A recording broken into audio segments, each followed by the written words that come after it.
ठीक आहे, मग पर्याप्त संख्या आहे, आपण करू चालू आता. सगळ्यात पहिले राज्यसेवा म्हटलं आणि आता जो नवीन पॅटर्न आहे डिस्क्रिप्टिव्हचा, तर विद्यार्थी कन्फ्यूज होतात. त्यांना तर पहिले समजत नाही. त्यांना असं वाटतं की आता आम्हाला लिहावं लागेल त्याच्यात खूप मोठ्या प्रमाणात, तर लिहायचं की काय लिहायचं. आणि एक मत पोरांमध्ये असंही आहे की काही पण फेकून या, कागद भरा, म्हणजे तुम्हाला मार्क मिळणार. पण मी सांगतो तुम्हाला, असं सगळं काही होणार नाही आहे. इव्हॅल्युएशन जे आहे त्याचा एक स्टँडर्ड असतो. त्या इव्हॅल्युएशन स्टँडर्डनुसारच जे इन्व्हिजिलेटर्स राहणारे पेपर चेक करणारे तुमचे, ते त्याच प्रमाणे तुम्हाला मार्क देणार आहे. ठीक आहे, आपण इथे प्रिलिम्सचं बघू. सुरुवातीला प्रिलिम्सचं बघा, जो आधीपासनं जो प्रिलिम्सचा एम पी एस सीचा जो पॅटर्न आहे राज्यसेवेचा, तो तसाच आहे.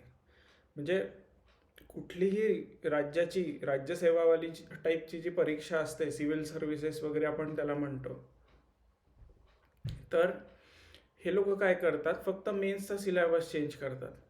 प्रीचा जो आहे ते तसाच ठेवतात. आणि हा प्रीचा पण जो त्यांनी सिलेबस घेतलेला आहे, तोही काही जुना, काही वर्षाचा UPSCचा सिलेबस आहे प्रिलिम्सचा, तो त्यांनी कॉपी पेस्ट केलेला आहे. ठीक आहे, फक्त आता त्यांचे जे प्रश्न जे विचारण्याची जी पद्धत असणार आहे प्रिलिम्समध्ये, ती तशीच असणार आहे.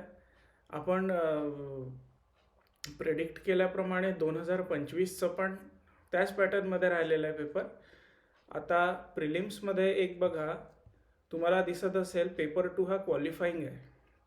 आता क्वालिफाईंग म्हणजे काय, तर तुम्हाला 66.67 मार्क पाहिजे आहे 200 पैकी. ठीक आहे, मग हा पहिला पेपर जो आहे तुमचा, हा पहिले चेक होणार आहे पेपर 2, आणि पेपर 1 जो आहे पहिला पेपर आहे तो नंतर चेक होणार आहे. आणि जे तुमचं मेरिट आहे ते पेपर 1च्या नुसार लागणार आहे. डिग्री यांनी स्टँडर्ड म्हणून दिलेलं आहे. ठीक आहे, काठिण्य पातळी परीक्षेची. पुढे इथे पेपर 2 जे गणित आहे, मग त्याच्यानंतर डिसिजन मेकिंगचे प्रश्न असतात. त्याच्यात डिसिजन मेकिंग, प्रॉब्लेम सॉल्विंग आहे, क्वांट आहे, रिझनिंग आहे. मग त्याच्यासोबतच पॅसेजेस असतात. तर पॅसेजेसला सगळ्यात जास्त वेटेज असतं याच्यात. जवळपास 50 प्रश्न 80 पैकी तर फक्त पॅसेजेसचेच असतात.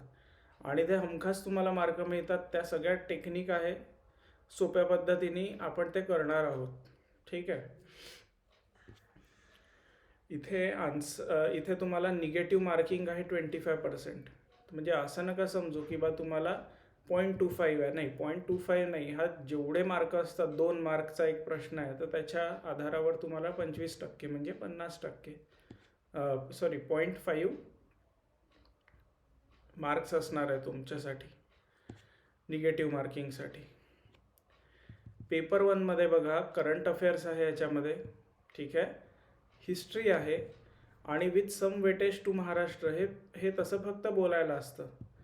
मुळात जो वेटेज असतो ना, तो महाराष्ट्राचाच जास्त असतो. नॅशनल मुवमेंट मधला जे प्रश्न असतात ते. आणि हिस्ट्री ऑफ इंडिया जे आहे, ते हिस्ट्री ऑफ इंडिया मध्ये जर तुम्ही बघितलं तर एन्शियंट आहे, मिडिवल आहे, वर्ल्ड आणि मॉडर्न आहे.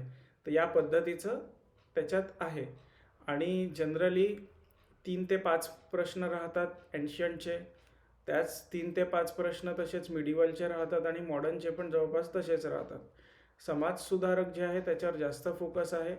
आणि MPSCने जे आतापर्यंतचे प्रश्न विचारलेले आहे 2012पासनचे वगैरे, तर ते सिग्निफिकंट राहतात, त्याच्यावर प्रश्न येतो. याच्यात यांनी जॉग्रफीज हा जो विषय आहे, त्याच्यात महाराष्ट्र इंडिया जॉग्रफी, याच्यात जॉग्रफी जो महाराष्ट्राचा आहे त्याच्यावरती फोकस असतो. त्याच्यावरती प्रश्न येतात, बऱ्यापैकी येतात. आणि त्याचा लेवल जो आहे तो खूप कठीण नसतो. म्हणजे ते सॉल्व करता येईल तुम्हाला, या पद्धतीचेच ते प्रश्न राहतात महाराष्ट्राचे पण. इंडियन जॉग्रफीचे 2-3 असतात, वर्ल्डचे पण 2-3 असतात, पण मेजर जो फोकस आहे तो महाराष्ट्र जॉग्रफी आहे याच्यावर असतो. ठीक आहे, आता पॉलिटी अँड गव्हर्नन्स हे जे आहे, आता तुम्ही मुळात हे जर सगळं पाहिलं तर याच्यात तुम्हाला समजणार काहीच नाही की कॉन्स्टिट्यूशन आहे. अच्छा, म्हणजे कॉन्स्टिट्यूशन काय सगळंच का? पॉलिटिकल सिस्टीम म्हणजे काय, आता याला इंटरप्रिटेशन कसं करायचं? पंचायती राज संस्था आहे. आता बघा, स्थानिक स्वराज्य संस्था यांच्या निवडणुका आज झाल्या पूर्णपणे आणि आता पुढे झेडपीच्या आहेच पुढच्या महिन्यामध्ये, फेब्रुवारीमध्ये. तर पंचायती राज आहे, इथे अर्बन गव्हर्नन्स आहे, पब्लिक पॉलिसी आहे आणि राईट्स इश्यूज आहे. तर आता पब्लिक पॉलिसीबद्दल ना एक लक्ष्मीकांतचं एक पुस्तक यायचं, जसं आपल्याला लक्ष्मीकांत आहे, पॉलिटी बाय लक्ष्मीकांत जे एक पुस्तक आहे, तर त्याचं एक अजून एक पब्लिक इश्यूज पब्लिक पॉलिसी याच्या रिलेटेडही असायचं पुस्तक. त्याच्यात हे असायचं, राईट्स इश्यूज असायचे, पब्लिक पॉलिसी असायचं आणि त्याच्यामध्ये सरकारचे जे जे धोरणं आहे केंद्र सरकारचे त्याच्याबद्दल वगैरे त्याच्यात बरीच माहिती दिलेली आहे. आणि ते प्रश्न यायचे परीक्षेत आणि ते कुठे यायचे तर राज्यसेवा GS2 मध्ये यायचे. ठीक आहे, मुख्य परीक्षेत. आणि याच्यातला MPSCने एक इन्स्पिरेशन असं घेतलं त्याच्यातून की जसं ते वर्ष विचारायचे किंवा कुठे आकडा असेल ते विचारायचे, तर ते विचारणं त्यांनी आता आपल्या इथे चालू केलं. आता बघा, ग्रुप सीचा एक पेपर झाला होता रिसेंटली, मागच्या संडेला. त्याच्यात त्यांनी EV पॉलिसीमधले काय टार्गेट्स होते महाराष्ट्र सरकारचे ते त्यांनी विचारले. आता हे जे असे जे प्रश्न आहे हे तुम्हाला कुठे मिळणार आहे? हे तुम्हाला मिळणार आहे महाराष्ट्राचं जे इकॉनॉमिक सर्वे आहे त्याच्यात सगळी माहिती असणार आहे याची. तर तुम्हाला त्याच्याबद्दल काळजी करायची गरज नाही. 2012पर्यंत MPSCचा डिस्क्रिप्टिव्ह पॅटर्न होता. ठीक आहे, आणि त्याच्यात हे असे पब्लिक पॉलिसी वगैरे जे आहे ना याचे डायरेक्ट विचारायचे म्हणजे प्रश्न, म्हणजे त्याच्यात असे डायरेक्ट थेट असायचे प्रश्न. नॅशनल वुमन पॉलिसी आहे, उत्तर सांगा. ठीक आहे, आणि नॅशनल फॉर एक्झाम्पल आता नॅशनल मायनॉरिटी कमिशन आहे, त्याचे ऑब्जेक्टिव्ह काय आहे ते सगळं सांगा. मग अशा परिस्थितीमध्ये एक त्यावेळेस अपेक्षित असायचं की तुम्हाला, जसं आता मी सांगितलं की मुलं कन्फ्यूज होतात डिस्क्रिप्टिव्हमध्ये लिहायचं काय. तर लिहायचं काय म्हणजे तुम्हाला फक्त वर्ष लक्षात ठेवायचं आहे, त्याच्या रिलेटेड कलम लक्षात ठेवायचा आहे. पॉलिटी विषयाचं जर आपण बोलायला गेलं तर ठीक आहे, तो विषय, त्याचं ऑब्जेक्टिव्ह, वर्ष, त्याचं रिलेटेड कलम. आपण कालच्या आणि परवाच्याही लेक्चरमध्ये पाहिलं आहे की जे पॉलिटीचे जे प्रश्न असायचे त्याच्यात वेगवेगळे असे कलम दिलेले असायचे, आपण ते सुरुवातीचे जे पाहिले. ठीक आहे, त्याला कोट करायचं आणि मग त्याचे ऑब्जेक्टिव्ह आहे. आता त्याचे जे उद्देश असणार ते आपण ट्रिकनीच आपल्याला लक्षात ठेवावं लागणार किंवा इंटरलिंक करून, कारण की असं डायरेक्टली आपल्याला एकदम पाठांतर ते सगळ्यांना जमतंच असं नाही आहे. ठीक आहे, तर ते आपण डिस्क्रिप्टिव्हचं आहे ते आपण मेन्समध्ये बघू. ठीक आहे, अजून इथे इकॉनॉमिक सोशल डेव्हलपमेंट आहे, सस्टेनेबल डेव्हलपमेंट हा एकदम ब्रॉड एक असा शब्द आहे. सस्टेनेबल डेव्हलपमेंट हा एन्व्हायरमेंट अँड इकॉलॉजीमध्ये सुद्धा येतो आणि आपल्याला जे प्रश्न विचारतात ते इकॉनॉमिक्समध्ये पण विचारले जातात. पॉवर्टी इन्क्लुजन, मग पॉवर्टी म्हटलं तर याच्या रिलेटेड योजना झाल्या. ठीक आहे, डेमोग्राफिक्स म्हणजे तेच आहे जे आपण प्रीसाठी जे ग्रुप B ग्रुप Cच्या परीक्षेत जे करतो की सेन्सस वगैरे जे असतं तेच हा विषय तो आहे. मग याला जर आपण थोडा अजून विस्तार द्यायचा प्रयत्न केला तर ते सेटलमेंट पॅटर्नबद्दलवर पण प्रश्न विचारले MPSCने. ठीक आहे, तर ते सुद्धा कव्हर होतात त्याच्यामध्ये. मग ते सोशल सेक्टर इनिशिएटिव्ह म्हणजे स्कीम वगैरे ज्या असतात शासनाच्या किंवा कुठले काही धोरण असतात. आणि मुळात हे जरी असलं तरी MPSCची प्रश्न विचारण्याची पद्धत एकच आहे की ते डायरेक्ट थेट वर्ष विचारतं, ते क्रायटेरिया विचारतो. ठीक आहे, आणि मी ते फर्स्ट लेक्चरमध्ये तुम्हाला दाखवलं होतं ते करंट अफेअर्सचं. मी जवळपास 40 ते 50 जे पेपर झालेले MPSCचे आतापर्यंतचे त्याच्यातनं कोर जी सगळी माहिती काढली होती मी की ते एक्झॅक्टली काय काय विचारतं. तर त्याच्यामध्ये कसं की तेवढं जरी आपण केलं म्हणजे तुमचा करंटचंही कव्हर होतं, सोशल सेक्टर आहे त्याच्या रिलेटेडही कव्हर होतं. आपण अजून एक नवीन पॅटर्न पाहिला ग्रुप C मध्ये, तो बघण्यात आला पहिल्यांदा. त्याच्यामध्ये असं होतं की नवीन काही जर चेंजेस झालेले आहे कुठल्या जुन्या योजनेमध्ये तर ते सुद्धा विचारल्या जातात आहे. ठीक आहे, तर ते PM संपदा योजना जी होती, मत्स्य संपदा योजना 2017ची जी योजना, त्याच्यात रिसेंटली काय चेंजेस झाले ते विचारले. मग त्या व्यतिरिक्त आता मधात ती लाडकी बहीण योजना तशी चर्चेत तर होती आणि शासनाचा विचार होता की बा आपण काही जे लोक आहे तिजोरीवर भार जास्त पडतोय तर आपण आता कमी करायचा तो भार, तर अजून रॅशनलाइज करायचं स्कीम, अजून असं काहीतरी अट अशी टाकायची की त्याच्यात लोक कमी होतील. तर ते वर्ष जे होतं त्याचं की म्हणजे इन्कम लिमिट काय आहे ॲन्युअल, तो वाला एक प्रश्न होता. तर हे सगळ्या ज्या गोष्टी आहे ना, रिसंट चेंजेस वगैरे त्या सगळ्या कवर होतात आणि खूप असं म्हणजे ओव्हरलॅपिंग गोष्टी आहे जे करंट इव्हेंट्स यांनी जे दिलेलं आहे त्याच्यामध्ये. पुढे जनरल सायन्स आहे, 20 मार्क याला वेटेज आहे, बाकी सगळ्यांना 15-15चं वेटेज आहे. हे तर सोपं असतं, 66 मार्क्स तुम्हाला मिळवणं तर ते म्हणजे फारच चिल्लर काम राहत आहे. क्लास 10 लेवल आहे, क्लास 10 लेवल आहे, 11वी-12वीचा लेवल आहे. मराठी लँग्वेज रीडिंग कॉम्प्रेहेन्शन जे आहे म्हणजे जे पॅसेजेस दिले राहतात, उत्तर दिलेले राहतात, ठीक आहे. ते म्हणजे कसं की त्याच्या पण बऱ्याचशा टेक्निक्स असतात, तर त्या टेक्निक्स आपण फॉलो केल्या तर म्हणजे मी 2023ला वगैरे काही मी दिली होती आणि त्याच्या आधी दिल्या होत्या, तर म्हणजे हमखास 120-130 वगैरे जायचे मला आणि पॅसेजेसमध्ये तर ते चुकायचे नाही. तर ते आपल्यालाही कसं वाचतो आपण भरपूरसं पण ते डोक्यात राहत नाही, तर त्याच्याही मग ते ट्रिक आहे वेगवेगळ्या की कसं ते कीवर्ड आपण पकडायचे, कसं त्याला समजायचं. आता बघा, आता हा मुख्य मुद्दा आहे आपला राज्यसेवा मुख्य परीक्षेचा. 1750 मार्क आहे रिटर्न आणि त्याला 9 पेपर आहे, 275चा इंटरव्ह्यू आहे, ठीक आहे. हे जे 2 पेपर आहे मराठी आणि इंग्लिश, हे फक्त क्वालिफाईंग आहे. जसं तुमचा सीसॅट क्वालिफाईंग आहे ना, त्याच पद्धतीने हे पेपरसुद्धा क्वालिफाईंग आहे. ते बघणार तुमचे 25% याच्यात आहे का मार्क, मग त्याच्यानंतर हे बाकीचे पेपर चेक होणार तुमचे, ठीक आहे. आणि जर नसेल तर मग इथेच डिस्क्वालिफाय झाले तर तुमचा पत्ता कट आधीच, ठीक आहे. पुढे पेपर पुढे आपला झाला एसे झाला, GS1, GS2, GS3, GS4 आणि आपला वैकल्पिक विषय ऑप्शनल. तर ऑप्शनल बघा, ऑप्शनल 500 मार्काला आहे, एवढं लक्षात ठेवा. म्हणजे UPSCला पण जेव्हा मी शिकवत होतो तेव्हा आमचा फोकस असाच राहायचा आणि मी स्टुडंट पण होतो ना, तेव्हाही म्हणजे फोकस असा राहायचा की ऑप्शनल तर असा निवडायचा आपला की ज्याच्यातून मोठ्या प्रमाणात GS1, GS2, GS3, GS4 त्याला फायदा झाला पाहिजे. त्यावेळेस सुरुवातीला हिस्ट्रीच्या रिलेटेड एसेमध्ये विचारायचे, तर त्याच्यामुळे एक ॲडेड आम्हाला ॲडव्हान्टेज असा राहायचा की हिस्ट्री घेतला की मग एसेमध्ये पण तुम्हाला फायदा होतो आहे. GS1 आहे, मग इथे GS2मध्ये इंटरनॅशनल रिलेशन्स आहे. तर जो पण तुम्ही विषय निवडा, पहिली गोष्ट तर त्याच्यात इंटरेस्ट असू द्या आणि त्याच्यासोबत हे बघा की तुम्हाला तो किती मार्क ॲडिशनल आणून देऊ शकतो.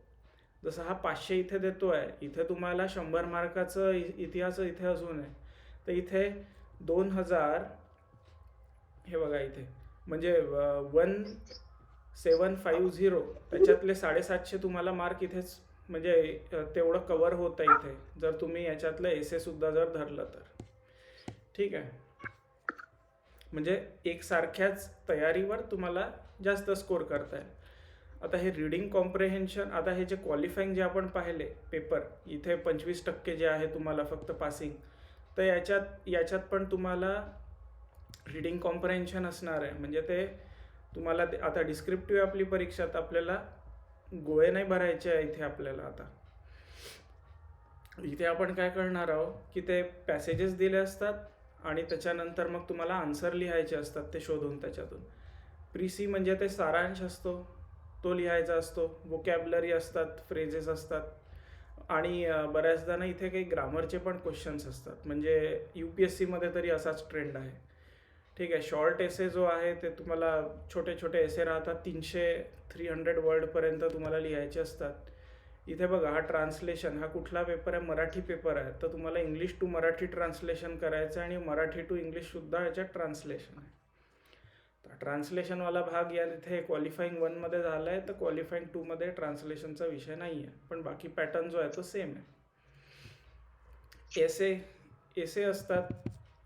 आपण आपल्या बॅचमध्ये ते ठरवलं आहे की एकदा आपलं सगळं सुरळीत चालू झालं की UPSCने विचारले आतापर्यंत जेवढेही एसे आहे, आणि हे कधीपासून तर 1979 पासून, म्हणजे सेक्शन ए असतो, सेक्शन बी असतो, सेक्शन एमध्ये 4 एसे असतात, सेक्शन बी मध्ये 4 एसे असतात, ठीक आहे. तर UPSCनी हा पॅटर्न कॉपी केला आहे. राज्यसेवा मुख्यमध्ये जी आपल्याला होतं डिस्क्रिप्टिव्ह, आता सध्याला ऑब्जेक्टिव्ह डिस्क्रिप्टिव्ह जी आहे परीक्षा, त्याच्यात पण जो आपल्याला एसे लिहायचा असतो त्याच्यातही असंच असतं की सेक्शन ए सेक्शन बी, त्याच्यात 4 असतात. तर या पद्धतीने दरवर्षीला 8 एसे आपल्याला मिळतात. ठीक आहे. तर 1979 जर ते आतापर्यंतचे जरचे आपण केले तर तुम्हीच विचार करा, रोज आपण एक एसे करतो म्हटलं तर किती चांगल्या पद्धतीने. आणि एसेचा अप्रोच असाच असतो की त्याच्यामध्ये व्हेरायटी ऑफ ॲस्पेक्ट्स कवर झाले पाहिजे, आणि कुठले बऱ्याचदा कसं राहत आपल्याला सुचत नाही, तर त्याच्यासाठी पण आपल्याजवळ एक ट्रिक आहे. ठीक आहे. तर आपण म्हणजे त्या ट्रिकमध्येच आपण हे बघू. एसे कसे असतात, खूप फॅक्च्युअल, तुम्हाला माहिती नसते लिहावं लागत. त्याच्यात एक फक्त एवढी अपेक्षा असते की तुम्ही वेगवेगळे डायमेन्शन त्याच्यातले कव्हर केले पाहिजे. बऱ्याचदा काही जे फिलॉसॉफिकल टाईपचे एसेस राहतात त्याच्यात अशी अपेक्षा राहते की एक डायलॉग जसं काही चालू आहे. ठीक आहे. तर त्या पद्धतीने जसं यांनी सांगितलं, हे UPSCची लाईन यांनी कॉपी पेस्ट केलेली आहे. Candidates must be required to write essays on multiple topics. This will be expected to keep closely to the subject of the essay to arrange their ideas in an orderly fashion. म्हणजे इथे त्यांनी लिहून दिलेलंच आहे की तुम्हाला subject, जो विषय तुम्ही निवडाल, जो एक टॉपिक निवडाल, त्याच्या बरोबरच हे करायला पाहिजे. नाही तर मग असं म्हणतात की बा जर झाडाबद्दल एसे विचारलाय तर तुम्ही झाडाला बकरी बांधली, गाय बांधली, आणि मग ते गाय आणि बकरीबद्दलच तुम्ही ते पूर्ण वर्णन करत बसले एसेमध्ये, तर असे जे एसेस राहतात त्याला मार्क मिळत नाही. ठीक आहे. आणि ते खूप चुकीचं म्हणजे चालू आहे मार्केटमध्ये अफवा की बा पानं भरला मार्क मिळणार आहे तुम्हाला. ठीक आहे. म्हणून आताही जास्त मुलांचा जो कल आहे तो की बा प्रिलिम्समध्ये आपल्याला जास्त मार्क मिळवायचे, आणि मेन्समध्ये तर आपल्याला कागदच भरायचा आहे फक्त. आता बघा GS1 मध्ये बघा आपण पहिल्या दिवशी पाहिलं कल्चर आहे, हिस्ट्री आहे, मॉडर्न इंडियन हिस्ट्री आहे, हिस्ट्री ऑफ द वर्ल्ड आहे, इंडियन सोसायटी आणि जॉग्रफी आहे. तर आता जसं यांनी सांगून दिलं फिजिकल जॉग्रफी. आता तुम्ही विचार करा काय फिजिकल जॉग्रफी. ठीक आहे. तर आपण त्या प्रत्येक ॲस्पेक्टला बघण्याचा प्रयत्न करू. जसं बघा इथे इंडियन कल्चर आहे, तर इंडियन कल्चर म्हणजे काय, तर तुम्हाला कल्चर काय, सिव्हिलायझेशन काय. ठीक आहे. आपण फसतो दोन्ही गोष्टींमध्ये, आपल्याला वाटतं सारखंच आहे, पण नाही, ते सारखं नाही आहे. याच्यामध्ये बघा इंडियन कल्चर त्यांनी काय काय सांगितलं आहे, आर्ट फॉर्म कवर करा. ठीक आहे. लिटरेचर आहे, आर्किटेक्चर आहे, त्यांनी काही डिटेल दिलं नाही. ठीक आहे. आर्ट, लिटरेचर, आर्किटेक्चर, आणि कुठून तर ancient India to modern times. ठीक आहे. म्हणजे NCERT आपल्याकडे एक आहे, त्याच्यात ब्रिटिश आर्किटेक्चरचं सुद्धा वर्णन केलेलं आहे. ठीक आहे. म्हणजे अँग्लो सॅक्सन आर्किटेक्चर, म्हणजे ते फ्रेंच आणि ते ब्रिटिश एलिमेंट्स असे ते मिक्स करून त्याचं, जसं आपलं ते VT वगैरे ज्या बिल्डिंग आहे किंवा ज्या जुन्या बिल्डिंग आहे प्रत्येक जिल्ह्याच्या हेडक्वार्टरमध्ये, त्यांचं जे आहे ते सुद्धा यांनी कव्हर केलं आहे. मग त्यातून आर्ट म्हणजे काय राहतं की जसं शिल्पकला राहते, स्कल्पचर असतं. मग आर्टमध्ये काय तर डान्स पण आहे, आर्टमध्ये काय तर पेंटिंग पण आहे, नाही का. तर या सगळ्या गोष्टी तुम्हाला येणार आहे. लिटरेचरमध्ये कसं आहे, आता लिटरेचरमध्ये ते काही पण विचारू शकतात तुम्हाला. म्हणजे हे जे कन्फ्युजनवाले जे इश्यूज होते त्याच्याचमुळे ॲक्च्युली मी इतिहास निवडला होता की माझला हे एवढं कवर झालं पाहिजे याच्यातून की मग इकडे काही विचारू. ठीक आहे. आता जसं इतिहास जो ऑप्शनल आहे त्याच्यामध्ये स्टार्टिंगला त्यांनी दिलेलं आहे की बा जसं ग्रीक लिटरेचर त्यांनी स्पेसिफिक मेन्शन केलेलं आहे, मौर्य लिटरेचर स्पेसिफिक मेन्शन केलेलं आहे, अरब लिटरेचर मेन्शन केलेलं आहे, चायनीज लिटरेचरसुद्धा मेन्शन केलेलं आहे.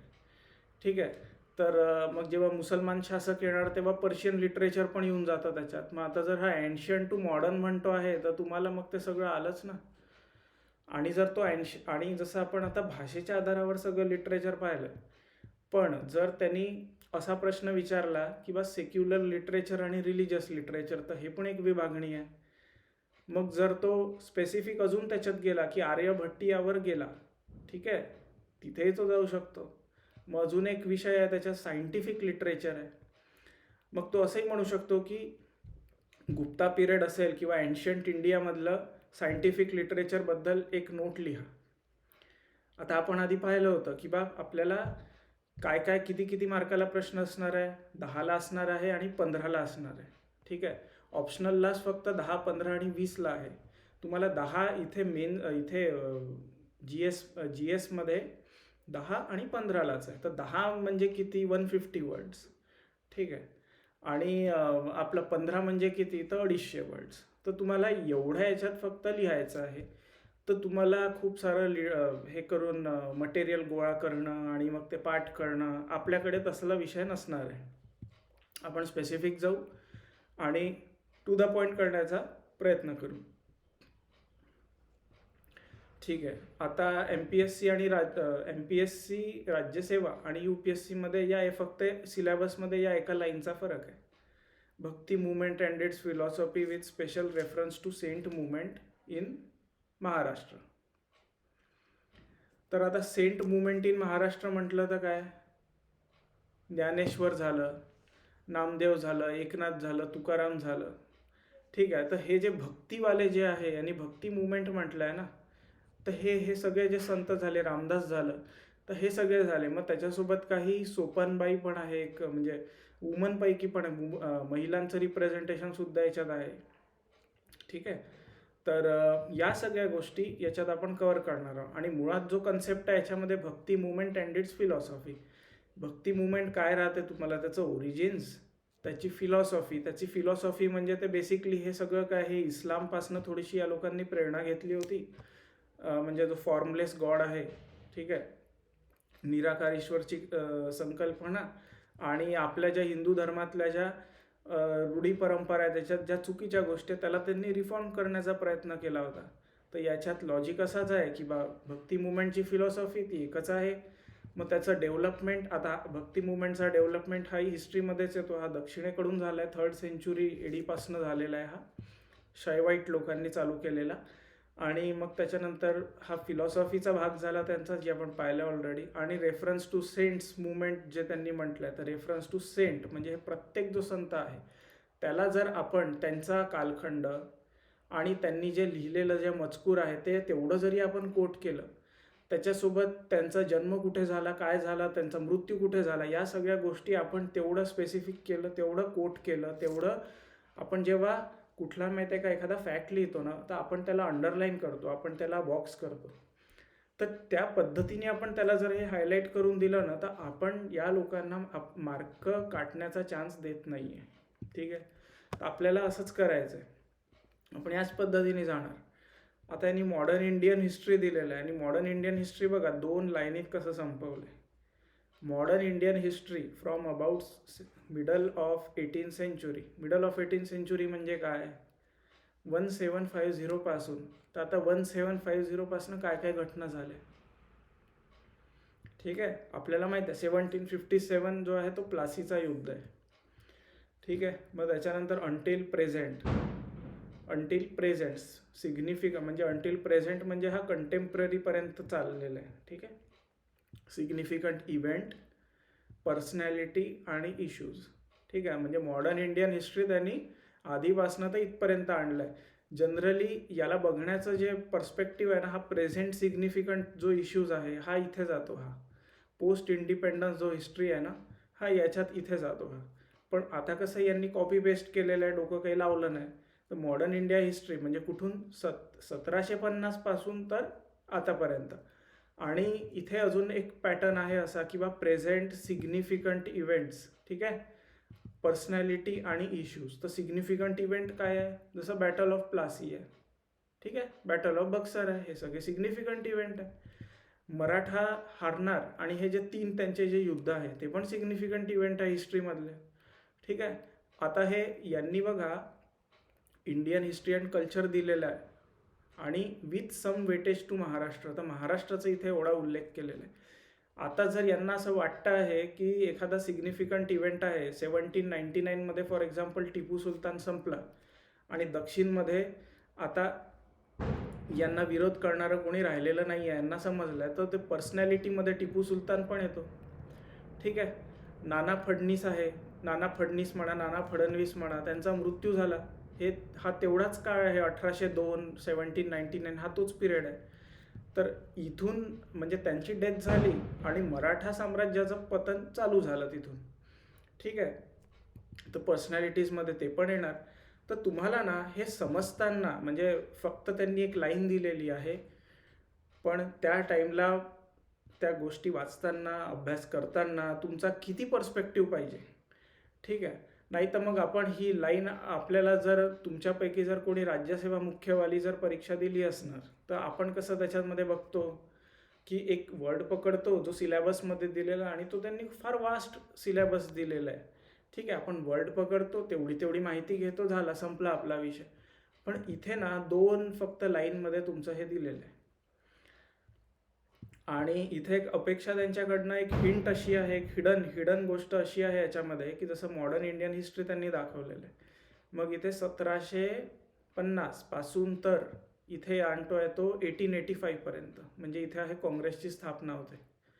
ठीक आहे, तर 1885 पर्यंत त्यांनी तिथे आणला तो. आता हे जे पर्सनॅलिटी, आपण या माइंडसेटने विचार केला तर या पर्सनॅलिटीजमध्ये गांधी पण येतात, ठीक आहे, नेहरू पण येतात, अब्दुल कलाम आझाद पण येतात, आणि या पद्धतीचे इतर सगळे लोक येतात. तर या लोकांना आपण सगळं कव्हर करणार आहे त्याच्यामध्ये. ठीक आहे, various stages, important contributors in different parts of the country. म्हणजे इथे वेगवेगळ्या रिप्रेझेंटेशन, जसं आपली 11वीची पुस्तक आहे स्टेट बोर्डची, ती महाराष्ट्र स्पेसिफिक दिलेली आहे. तुम्हाला जर नॉर्मली जर अभ्यास करायचा आहे तर तुम्ही बरोबर त्या पद्धतीने इथे कोट करा या लोकांना. तुम्ही जर इथे कोट केलं त्या पद्धतीने तर तुमच्या आन्सरला तशीच वेटेज येणार. ठीक आहे, तर हा फ्रीडम स्ट्रगलवाला भाग हा झाला. मग पुढे आहे post independence consolidation and reorganization within the country. म्हणजे तेच आहे, काय काय चॅलेंजेस होते 1947 नंतर. आता रिऑर्गनायझेशनमध्ये भाषावार प्रांत रचना ते एक होतं, पोस्ट इंडिपेंडन्स कन्सॉलिडेशन होतं. तर कन्सॉलिडेशन झालं तर त्या कन्सॉलिडेशनमध्ये चॅलेंजेस काय होते, तर चॅलेंजेस काय काय होते कन्सॉलिडेशनमध्ये. रेफ्युजी क्रायसिस होता सगळ्यात मोठी आणि सगळ्यात प्रॉब्लेमॅटिक जे होतं त्या टाईमला, ते रेफ्युजी क्रायसिस होतं.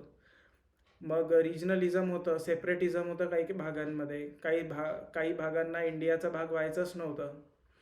अशा सगळ्या गोष्टी होत्या. हिस्ट्री ऑफ द वर्ल्ड आहे, इथे पण कुठला इव्हेंट आहे स्टार्टिंगला 1750. इथे पण जसं आपण मॉडर्न इंडियन हिस्ट्रीमध्ये घेतलेलं आहे मिडल ऑफ 18th सेंचुरी, त्याच पद्धतीने फ्रॉम द 18th सेंचुरी. म्हणजे हा तोच पॅटर्न आहे, 1750 पासूनच याला घ्या. आणि हा इंडस्ट्रियल रेव्होल्युशन आहे, त्याच्यानंतर झालेले कोलोनायझेशन आहे, डिकोलोनायझेशन आहे. ठीक आहे, पहिलं महायुद्ध आहे, मग हे रिड्रॉवल ऑफ बाउंड्रीज आहे. ठीक आहे, पहिलं महायुद्ध आहे, दुसरं महायुद्ध आहे, आणि दुसऱ्या महायुद्धानंतर तुम्ही बघाल की जगाचा नकाशा पूर्णपणे बदलताना दिसला. ठीक आहे, तर त्याला आपण म्हणू डिकॉलनायझेशन. पण डिकॉलनायझेशन ती पहिली लहर होती 1945 नंतरची, आणि जी दुसरी जी लहर होती ती 1980s नंतर वगैरे ती आली. ठीक आहे, त्याच्यापैकी साऊथ आफ्रिका वगैरे आहे. मग वर्ल्ड हिस्ट्री जो होता पिरियड, त्याच्यामधला एक 1947 पासून तर 1991 पर्यंत. ठीक आहे, एक 2 विचारधारेने कंट्रोल केलेलं या जगाला सोप्या भाषेत. कम्युनिझम आहे आणि कॅपिटलिझम आहे. ठीक आहे, त्याच पद्धतीने सोशलिझमचा पण एक विचार एक होता भारतामध्ये. त्यांचे फॉर्म्स वेगवेगळे, त्यांचे टाईप्स काय काय होते, आणि त्याचा परिणाम सोसायटीवर काय झाला. Salient features of Indian society, diversity of India. आता यांनी हे जे दिलेलं आहे याच्यातून काही खूप जास्त समजत नाही. डायव्हर्सिटीमध्ये काय येणार, डायव्हर्सिटीमध्ये मग येणार तुमची लिंग्विस्टिक जॉग्रफी. ठीक आहे, तुमची रिलिजियस जॉग्रफी येणार. ठीक आहे, या पद्धतीने नॉर्थ साऊथ डिवाइड आहे तो सुद्धा येणार. सॅलियंट फीचर्स ऑफ इंडियन सोसायटी हा एक फक्त विषयसुद्धा राहू शकतो, एक्झॅक्ट अशा क्वेश्चनसुद्धा येऊ शकतो, किंवा याच्यातला एक भाग पकडून, फॉर एक्झाम्पल जसं डायव्हर्सिटी ऑफ इंडिया, याच्यावर सुद्धा क्वेश्चन येऊ शकतो. तर त्या पद्धतीने सॅलियंट फीचर जे आहे इंडियन सोसायटीचे, त्या प्रत्येक पॉईंटवर एक प्रश्न बनतो. ठीक आहे, तर त्या पद्धतीने आपल्याला तयारी करावं लागेल त्याची. पुढचा याच्यात विषय आहे role of woman organisation, population associated issues, poverty, development issues, urbanization, problems and their remedies. म्हणजे ह्या ॲस्पेक्टला तुम्ही असं बघा, role of woman and their organisation. ठीक आहे, आणि ते तुम्हाला आकडा देणार की बा pre independence to post independence. ठीक आहे, आणि मग वेगवेगळ्या कालखंडामध्ये या वुमन ऑर्गनायझेशन्स पण कशा इव्हॉल्व्ह होत गेल्या, त्यांचे वेगवेगळे मुवमेंट्स काय होते ते पण तुम्हाला बघावं लागणार आहे. ठीक आहे, त्याचसोबत आपण जे प्रीसाठी जे करणार आहोत, जे पॉप्युलेशन जे आहे ते पॉप्युलेशनच्या रिलेटेड वेगवेगळ्या ज्या थिअरीज असतात, आपण इकॉनॉमिक्समध्ये येतात त्या. नॅशनल पॉप्युलेशन पॉलिसी झालं 76, मग त्यानंतर 2000 ते झालं. मग त्यासोबत नॅशनल हेल्थ पॉलिसी आलं, ते पण आपण कवर करू शकतो 2017. Poverty and developmental issues. ठीक आहे, याच्यात वेगवेगळ्या योजना येणार, आणि याच्यातल्या ज्या योजना आहे ना, पॉवर्टी अँड डेव्हलपमेंट इश्यूज, तर GS2 मध्ये अजून एक आहे सोशल जस्टिसचा. तर हा थोडासा ओव्हरलॅपिंग सिलेबस आहे तिथे, पॉवर्टी अँड डेव्हलपमेंट इश्यूज आणि तिकडे सोशल जस्टिस. पुढेच्या त्या अर्बनायझेशन आहे, प्रॉब्लेम्स अँड देअर रेमेडीज. ठीक आहे, effects of globalisation of Indian society. आता प्रश्न विचारतात त्याच्यात असे की इथे जसं इंडियन सोसायटी, तर इंडियन सोसायटीमध्ये कोण कोण घटक आहे, महिला आहे. ठीक आहे, मग त्याच्यानंतर अजून कोण घटक आहे, एल्डरली पीपल आहे, ते घटक आहे. तर मग ते असे प्रश्न विचारतात, effect of globalisation on elderly people. ठीक आहे, effect of globalisation on woman. आता जसं इंडियन सोसायटी आता सध्या गिग वर्करवालं मोठ्या प्रमाणात चालू आहे. ठीक आहे, म्हणजे बेसिकली त्याच्यात कुठल्याच प्रकारचा कॉन्ट्रॅक्ट नसतो, हायर अँड फायर पद्धत असते. ठीक आहे, तुम्हाला जेव्हा काम करायचं आहे करा, आणि बरेचसे जण याला सेकंड इन्कम म्हणून पण काम करतात, तर ते गिग वर्कर झालं. तर आता हे बघा, effects of globalisation on gig workers, हा पण एक इथे विषय बनतो. तर इथे जो समाजचा जो घटक आहे तो फक्त जेंडर नसून तो इकॉनॉमीसुद्धा आहे, इकॉनॉमीच्या आधारावर सुद्धा आहे. ठीक आहे, इथे आपल्याला दिसतं या गोष्टी. सोशल एम्पॉवरमेंट, कम्युनलिझम, रिजनलिझम आणि सेक्युलरिझम. हा विषय पुन्हा सोशल एम्पॉवरमेंट, सामाजिक न्याय जो आहे तो सोशल जस्टिस GS2 मध्ये जातो हा. आता जसं इंडियन सोसायटी आहे, तर इंडियन सोसायटीमध्ये काय आहे, अनेकता में एकतामध्ये आपण विश्वास ठेवतो. ठीक आहे, युनिटी इन डायव्हर्सिटी आपण म्हणतो. पण ह्या ज्या गोष्टी आहे युनिटी इन डायव्हर्सिटीला, त्याला धोका कोणाचा आहे, तर सांप्रदायिकताचा आहे. ठीक आहे, त्याला रिजन कोणी म्हणतं की नाही बा, तुमच्या राज्यातले आमच्या इथे लोक नाही पाहिजे, तर हा झाला रिजनलिझमवाला झाला. ठीक आहे, मग इथे पुढचा जो ॲस्पेक्ट बनतो तो आहे सिसेशनिझम. म्हणजे त्याच्यात ते म्हणतात की आम्हाला आता तुमच्यासोबत राहायचं नाही, इंडियन युनियनचा भाग राहायचा नाही आहे. अजून एक याच्यात भाग आहे सेक्युलरिझमचा, की सेक्युलरिझम आणि कम्युनलिझम. ठीक आहे, रिलिजन आणि सेक्युलरिझम या दोन गोष्टीवर एक प्रश्न UPSC मध्ये येऊन गेलेला आहे. फिजिकल जॉग्राफी जेव्हा आपण म्हणतो तर काय exactly, silent features of physical geography. Physical geography म्हणजे काय, तर आता इमॅजिन करायचं, वरती बघायचं आकाशात, तर ॲटमॉस्फिअर झाला. ठीक आहे, मग झाला ओशन झाला. ठीक आहे, मग त्या पद्धतीने आपला जो लँडफॉर्म्स आहे आणि त्याच्या रिलेटेड तो विषय झाला. मग आपल्या ज्या कॉन्टिनेंटल प्लेट्स आहेत त्या सगळ्या गोष्टी झाल्या. ठीक आहे, तर या पद्धतीने असं सगळं कव्हर होतं त्याच्यामध्ये, वरतून पासून तर खालीपर्यंत जमिनीच्या. पुढे इथे डिस्ट्रीब्युशन ऑफ की natural resources across the world. ठीक आहे, याचं डिस्ट्रीब्युशन कुठे कुठे आहे नॅचरल रिसोर्सेसचं जगभरात. आणि जसं यांनी सांगितलं इन्क्लुडिंग साऊथ एशिया, म्हणजे यांना असं वाटतं की बा दक्षिण एशियावर यांनी जास्त फोकस विद्यार्थ्यांनी करायला पाहिजे, म्हणून हा साऊथ एशिया त्यांनी शब्द टाकलेला आहे. पण जनरली UPSC मध्ये एक ट्रेंड असा चालला आहे, तो आफ्रिकेच्या रिलेटेड सुद्धा प्रश्न विचारतात.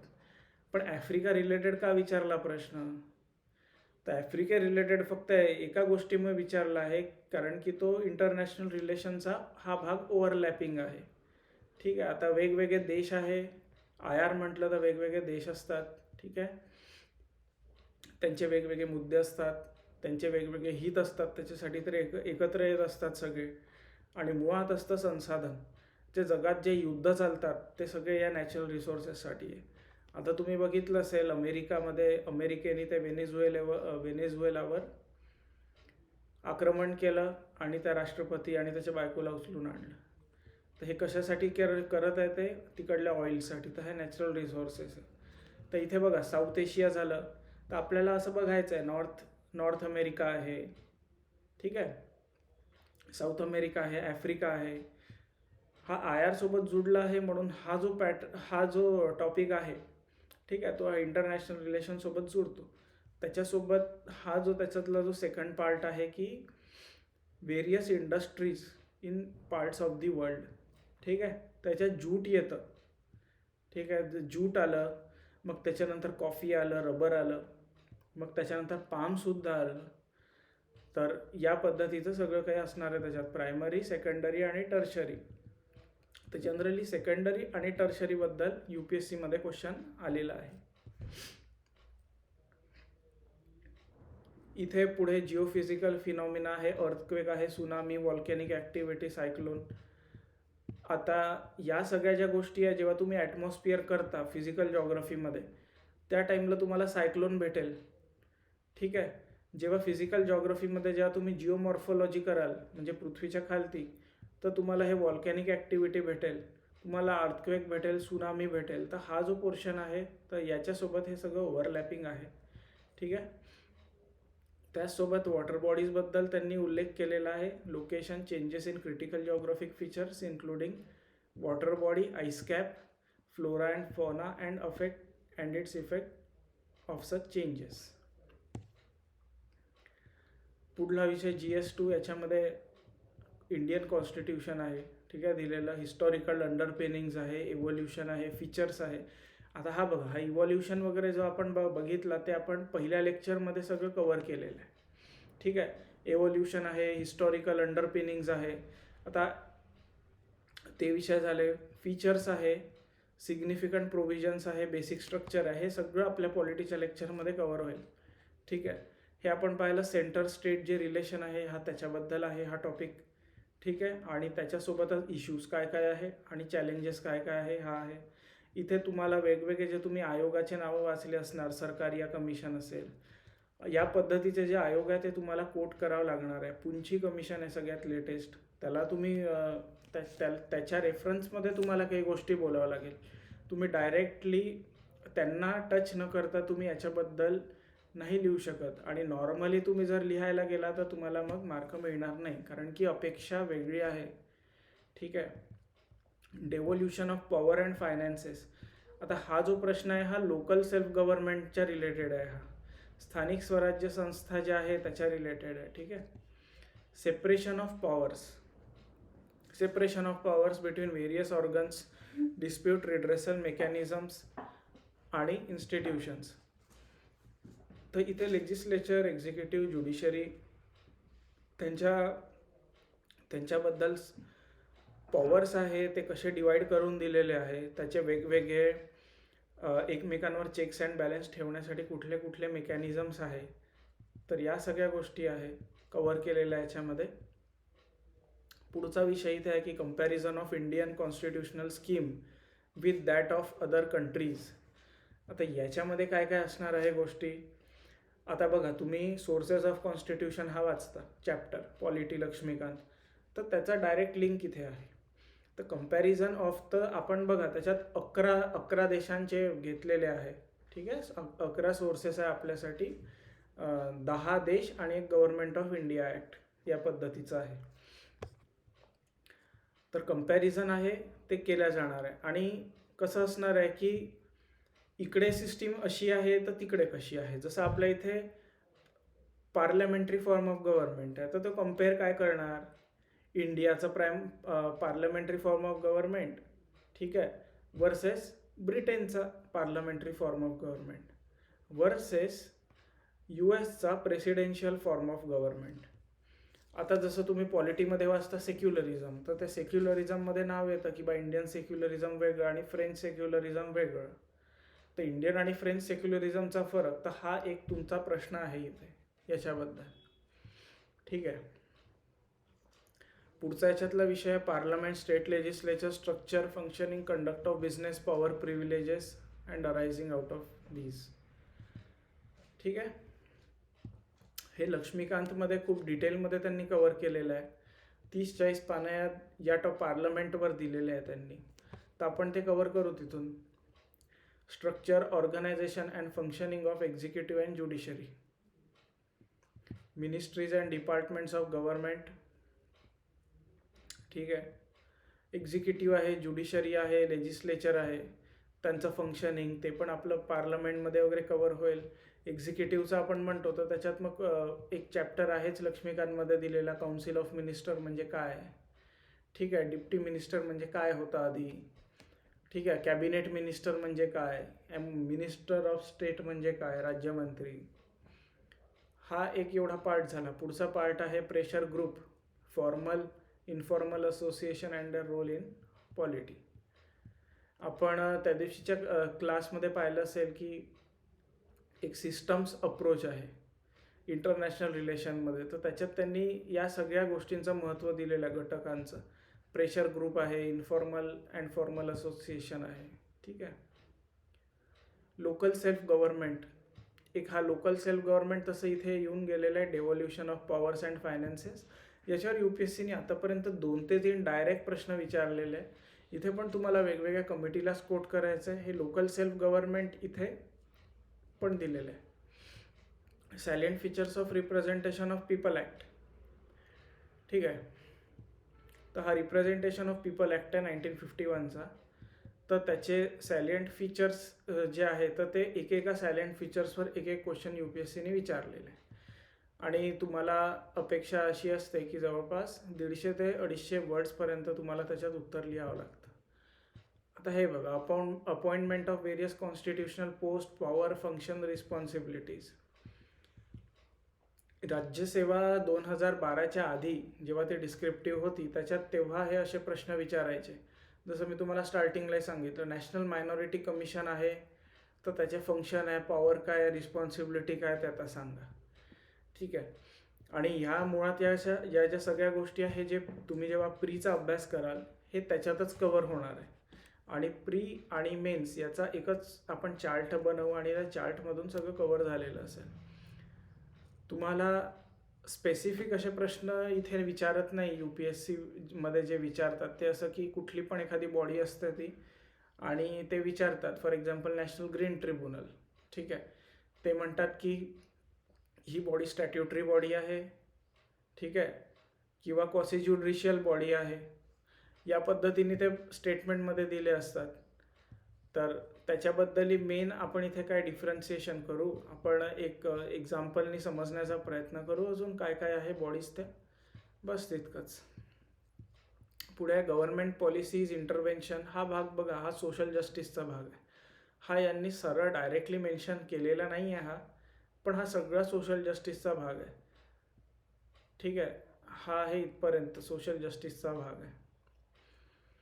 इथे गव्हर्नमेंट पॉलिसीज आहे, interventions for development in various sectors and issues and design and implementation. जसं मी तुम्हाला सांगितलं 12च्या आधी ते UPSC MPSCमध्ये प्रश्न विचारला जायचे, डायरेक्ट पॉलिसी. ठीक आहे. नॅशनल कमिशन ऑफ वुमन आहे त्याच्याबद्दल ते म्हणजे त्याच्या रिलेटेड जी पॉलिसी आहे त्यांनी कुठला रिकमेंडेशन केला आहे, अशा टाईपचं सुद्धा पण त्याच्यात अपेक्षित असायचं की तुम्ही कोट केलं पाहिजे, मार्क जर तुम्हाला चांगले पाहिजे तर इतरांपेक्षा. पुढे development process and development industry, the role of NGO, self help group, various association, donor, charity, institutions and their stake holders. Max to max 50 मार्काचा आहे हा सगळा याला वेटेज सोशल जस्टिसला. ठीक आहे. त्याच्यावरती जात नाही. इन जनरल मिनिमम 2 प्रश्न राहतात, नाहीतर 4 असतात मॅक्स, त्याच्यावरती नाही जात. पुढे अजून वेलफेअर स्कीम्स आहे, ते आपण पाहिलं मगाशी. ते सांगितलं की मी सोशल जस्टिसमध्ये असणार आहे त्या schemes. For vulnerable section of the population, सेंटरचे स्कीम, राज्यांचे scheme and performance of the scheme. बघा, प्रिलिम्समध्ये जे प्रश्न येत आहे तुम्हाला की आता काय काय चेंजेस केले. आता चेंजेस काय केले, माणूस कधी करतो कुठल्याही गोष्टींमध्ये, कुठल्याही स्कीममध्ये सरकार कधी चेंज करते, जेव्हा त्याच्यात काही त्रुटी असतात. ठीक आहे, आता हा त्याच्या रिलेटेड आहे. हा परफॉर्मन्स म्हणजे त्यांचा परफॉर्मन्स कसा राहिला, आणि जर परफॉर्मन्समध्ये जर काही इश्यू असणार आहे तर आपण मग चेंजेस करून करणार आहे स्कीममध्ये. त्याच्या रिलेटेड मेकॅनिझम काय होते, कायदे आहे का कुठले. आता ते जी रामजी आपल्याला सगळ्यांना माहिती आहे, मनरेगा आता त्यांनी रद्द केलेलं आहे, जी रामजी आला आहे. तर हे लॉज आहे, त्याच्या रिलेटेड मेकॅनिझम्स आहे, बॉडीज आहे कुठल्या अजून, protect for the betterment of vulnerable section. आता जसं बघा इथे नॅशनल कमिशन ऑफ वुमन इथे येतं. ठीक आहे, बेटरमेंट ऑफ वल्नरेबल सेक्शन. त्याच प्रकारे जर तुम्ही इथे बघितलं statutory, regulatory, various judicial bodies, तर स्टॅट्युटरीमध्ये इथे पण नॅशनल कमिशन ऑफ वुमन येतं, आहे की नाही. तर हे जे वेगवेगळे जे घटक आहे त्यांच्या रिलेटेड ज्या बॉडीज आहे, जसं वुमन आहे, मायनॉरिटी आहे, ठीक आहे, चिल्ड्रन आहे, ओल्ड एज पीपल आहे, ठीक आहे, तर ते सगळं आपल्याला इथे कव्हर होणार आहे. Bodies protection, betterment of vulnerable section. वल्नरेबलमध्ये या सगळ्या येतात, डिसेबल्डपासनं सगळं. ठीक आहे, social sector services, development, management, health, education, human resources, issues related to poverty, hunger. ठीक आहे, हा जो पोर्शन आहे हा एवढा, हा इकॉनॉमिक्समध्ये ओव्हरलॅपिंग आहे आपला थोडा पोर्शन. ठीक आहे, आपला बघा हा गव्हर्नन्स, इथून हा गव्हर्नन्सचं चालू होतं आहे. Important aspect of governance, transparency, accountability. ठीक आहे, ई गव्हर्नन्स आहे. मग हे ई गव्हर्नन्सच्या रिलेटेड त्याचे ॲप्लिकेशन आहे, मॉडेल आहे, सक्सेस आहे, लिमिटेशन आहे, पोटेन्शियल आहे. आता बघा सक्सेस, लिमिटेशन जर तो विचारतो आहे तर तो मे बी त्याला इच्छा असं आहे की मी कुठल्या तरी राज्याचं एखादं कम्पेअर वगैरे करणार, कम्पेअर करायसाठी याला विचारणार. तर मग तुम्हाला अभ्यास करताना ना काही तुम्हाला आदर्श जे मॉडेल आहे ते तुम्हाला लक्षात ठेवावं लागेल. जसं फूड कूपन आहे, तर फूड कूपन ते बिहारने इंट्रोड्यूस केलं होतं. तर या पद्धतीने तुम्हाला असे वेगवेगळे जे पॅटर्न्स आहे कुठे, आणि जेवढं तुम्ही वाचाल तेवढ्याच जास्त या गोष्टी तशा समोर येणार. आणि आज कसं आहे, यायचा जमाना आहे, आपण त्याला 1-2 एक्झाम्पल दिले, त्याच्यानंतर त्याला म्हटलं की बा मला या पद्धतीने अजून माहिती दे, तर तो तुम्हाला अजून एक्झाम्पल देईल.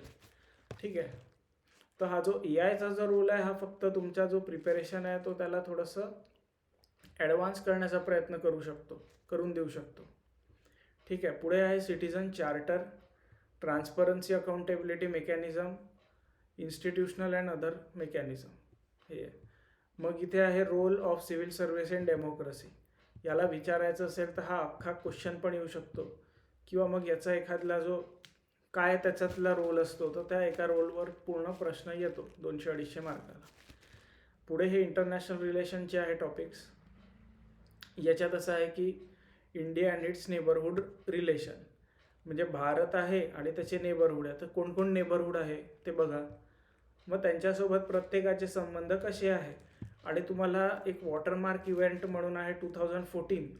नवीन सरकार येऊन 11 वर्ष झालेले आहे, बऱ्यापैकी फॉरेन पॉलिसीमध्ये कंटिन्युटी आहे. तर तुम्हाला 14 नंतरच्या गोष्टींना लक्षात ठेवणं हे जास्त फायद्याचं राहील. मग हे बायलॅटरल आहे, रिजनल, ग्लोबल ग्रुपिंग्स. आता ग्लोबल ग्रुपिंग्समध्ये कोण येणार, WTO येणार, IMF येणार, ठीक आहे, युनेस्को येणार. तर ग्लोबल ग्रुपिंग झाले. रिजनल झाले, रिजनल म्हणजे काय काय झाले, रिजनल म्हणजे आपलं सार्क झालं, ठीक आहे, म्हणजे जे रिजन स्पेसिफिक आहे. युरोपियन युनियन झालं. बायलॅटरल म्हणजे भारत आणि अमेरिका या दोघांनी कुठला करार केला आहे का, मग त्या कराराबद्दल प्रश्न. ठीक आहे, पुढे इफेक्ट. हां, इथे अजून एक होतं की बायलॅटरल ग्रुपिंग्स होते अँड त्यांचे ॲग्रीमेंट. ठीक आहे, involving India and or affecting. आता इथे बघा अँड ऑर त्यांनी वापरलं आहे, म्हणजे इथे तर त्याचं असं म्हणणं आहे की जर तुम्ही ऑर पण लक्षात घ्या, म्हणजे जरुरी नाही आहे की या सगळ्या गोष्टींमध्ये इंडिया असेलच. ठीक आहे, म्हणजे फॉर एक्झाम्पल एखाद्या अमेरिकाने काहीतरी एक बिल पास केला आणि त्याचा असर इंडियन इंटरेस्टवर होत आहे. आता बघा अमेरिकेने आपल्या देशावर टॅरिफ लावल्या 50%. ठीक आहे, तर ते पण तुम्हाला समजायच्या त्या गोष्टी. बायलॅटरल म्हणजे तेच येईल, इथे इंडिया अमेरिका येईल आणि अफेक्टिंग इंडियाज इंटरेस्ट, की त्यांनी असं काय केलं की त्याच्यामुळे हे झालं. Effect of policies and politics of developed and developing countries on Indian interest. आता बघा, मायनॉरिटीवर बांगलादेशमध्ये मोठ्या प्रमाणात ॲट्रॉसिटी चालू आहे, ठीक आहे. तर त्याच्यामुळे भारताचे जे हित आहे तिकडे त्याच्यावर काय परिणाम होणार आहे, ठीक आहे. बांगलादेशमध्ये जे चाललं आहे, आता UPSCने याच्या आधी प्रश्न विचारला आहे की मॉरिशसमध्ये समसम XYZ इव्हेंट झाला आहे. बांगलादेशचंही विचारलं आहे त्यांनी, कुठलं तरी शाहबाग स्क्वेअर प्रोटेस्ट असं समथिंग काही आहे, तर तो इव्हेंट झालेला आहे, ठीक आहे. तर त्याच्यामुळे भारताच्या संबंधावर त्याचा काय परिणाम होणार, तर हे त्यांनी डायरेक्ट विचारलं आहे. ॲज अन एक्झाम्पल म्हणून त्यांनी डायरेक्ट क्वेश्चन विचारलं. पुढे आहे इंडियन डायस्पोरा. आता इंडियन डायस्पोरा म्हणजे काय, इंडियन ओरिजिनचे लोक, जरुरी नाही की ते इंडियन सिटिझनच असतील, ठीक आहे. इंडियन डायस्पोरा म्हणजे इंडियन ओरिजिनचे लोक जे गेलेले आहे वेगवेगळ्या देशांमध्ये, आणि त्यांच्या मदतीने आपण काय इफेक्ट आणू शकतो त्या देशाच्या पॉलिसीजवर भारताकडे, ठीक आहे. तुम्हाला माहीत असेल की फ्रेंड्स ऑफ इंडिया नावाची एक संस्था आहे, ठीक आहे, अमेरिकेमध्ये. आणि वेगवेगळे आता तर हिंदू अमेरिकन नावासारख्या पण संस्था आहेत, तर त्या पण इंडियन डायस्पोराच्याच संस्था आहेत. तर ते लॉबिंग करतात इंडियाच्या फेवरमध्ये कधी कधी. Important international institution, agencies and their mandate. आता इथे बघा, हा युनेस्को वगैरे येणार इथे. आपण इथे मगाशी इथे पाहिलं होतं वरती, इथेही कुठेतरी होता ते, पण इथे इंटरनॅशनल इन्स्टिट्यूशन आहे याच्यात ते येणार, ठीक आहे. UN सिक्युरिटी काउन्सिल येणार. तर ते आता मधात भारताने फार प्रयत्न केले की आम्हाला UN सिक्युरिटी काउन्सिलमध्ये सीट पाहिजे. तर हे UN सिक्युरिटी काउन्सिलवाला विषय हा झाला इथे, ठीक आहे. मग त्याचा एजन्सी ती काय आहे, त्याचा स्ट्रक्चर कसा आहे, त्याचा मॅन्डेट काय आहे, आणि त्यांनी कसा प्रश्न विचारला, जसा ही लाईन आहे याला त्यांनी धरून ही विचारलेली आहे, इंडियन इंटरेस्ट. जसं की आपण हे जे लॉबिंग करतोय एवढ्या मोठ्या प्रमाणात त्याच्यासाठी, ठीक आहे, तर त्यातला इंडियन इंटरेस्ट सोबत जोडून त्यांनी प्रश्न विचारलेला, ठीक आहे.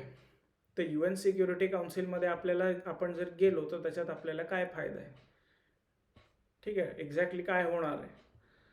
आणि याच्या रिलेटेड एक तो मुद्दा आहे की रिफॉर्म आहे हे जे इंटरनॅशनल इन्स्टिट्यूशन आहे. आता बघा 1945मध्ये हे सगळे बनलेले आहे सगळ्या संस्था, आणि त्यावेळेसचं जे जागतिक ऑर्डर होतं, वर्ल्ड ऑर्डर जे होतं अमेरिकेच्या फेवरमधलं, त्यांनी त्यांच्या फेवरमध्ये या सगळ्या बनवलेल्या आहे.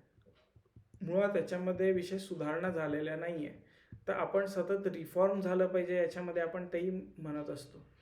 तर आता जसं इंटरनॅशनल इन्स्टिट्यूशन आहे त्यांचं मॅन्डेट काय आहे, ठीक आहे, मॅन्डेट आहे, आणि त्याच्यासोबत रिफॉर्म, त्याच्यात सुधारणाही आपल्याला आणायच्या, ठीक आहे. कारण की एक डेमोक्रॅटिक पद्धतीने कारभार या लोकांनी करायला पाहिजे म्हणून. नाही तर सगळेजण अमेरिकाच्या पॉलिसीज चालवण्याचा प्रयत्न करतात. आपण ते IRच्या लेक्चरमध्ये पाहिलं, सिस्टीम्स अप्रोचमध्ये ती एक थिअरी आहे, त्याच्यात असं सांगितलं आहे की जसं जे पोलर जे असतं जगामध्ये, जो पोलर सिस्टीम असतो त्या पद्धतीने इतर जे देश आहे ते वागण्याचा प्रयत्न करतात, ठीक आहे. तर आता अमेरिका युनिपोलर वर्ल्ड आहे 1991 पासून, तर तो दबाव आणण्याचा प्रयत्न करतो वेगवेगळ्या माध्यमातून. जरुरी नाही त्याला की मिलिटरी स्वतःची पाठवली पाहिजे. त्यांनी मिलिटरी स्वतःची पाठवली हा सगळ्यात त्यांचा शेवटचा पर्याय राहतो. तो आधी सँक्शन लावतो, ठीक आहे. बघा रशियावर लागले आहे सँक्शन, त्याचा पुढचा स्टेप आहे त्याचा मिलिटरी इन्व्हेजनचा, नेक्स्ट स्टेप आहे त्याच्यात, ठीक आहे. आता हा GS3 आहे. GS3मध्ये बघा, Indian economy, issues related to planning, mobilisation of resources, growth, development and employment. विशेष याच्यात तुम्हाला समजत नाही, पण आपण जेव्हा रेफरन्स बुक बघू, ठीक आहे, UPSCच्या रेफरन्स बुक बघते आपण, आपण त्यालाच रेफर करू, मग तिथे तुम्हाला समजेल काय काय आहे या सगळ्या गोष्टी. इन्क्लुझिव्ह ग्रोथ आहे, issues arising from it. Government budgeting हे प्रीमध्ये सुद्धा विचारतात.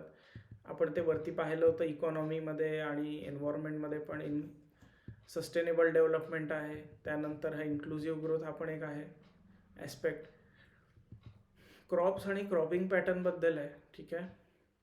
Types of irrigation and irrigation system storage, या सगळ्या गोष्टी ना प्रीमध्ये फॅक्च्युअल फॉर्ममध्ये कवर होणार आहे. ठीक आहे. पण UPSC जे प्रश्न विचारते ते थोडे याला धरून वेगळ्या टाईपचे विचारते. Transport and marketing of agriculture produce, issues related related constraints जे आहे ते, म्हणजे आपलं जे PDS आहे त्याच्या रिलेटेड आहे या सगळ्या गोष्टी. मार्केटिंग ऑफ ॲग्रिकल्चर प्रोड्यूस, आता ते नाम म्हणून पण एक ते मधात पोर्टल होतं. ठीक आहे. नॅशनल ॲग्रिकल्चर मार्केट, नाम असं त्याचं नाव, आणि त्याला रिलेटेड पण एक डायरेक्ट क्वेश्चन विचारलं UPSCने. MPSC लाईकली तसे क्वेश्चन फॉलो करेल. रिलेटेड कन्स्ट्रेंट्स काय काय होते याच्यामध्ये, technology for the aid of farmers. ठीक आहे. Issues related to direct indirect subsidies and minimum support price, याच्या रिलेटेड. आता 2025चा जो राज्यसेवा होता त्याच्यात एक प्रश्न त्यांनी विचारला होता, पण कसं असतं की ते क्वेश्चनची ते प्रॉपरली फ्रेमिंग करत नाही आणि त्याच्यामुळे ना ते कन्फ्युजिंग होतात. म्हणजे मराठीमध्ये त्याचा अर्थ वेगळा निघतो, इंग्लिशमध्ये अर्थ वेगळा निघतो.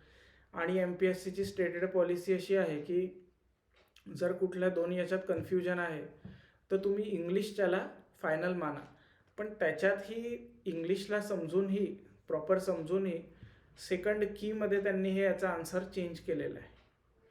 ठीक आहे. तर अशा सुद्धा गोष्टी राहतात त्याच्यामध्ये, जे तुम्हाला काही जे प्रश्न राहतात ते सोडून द्यायचे राहतात.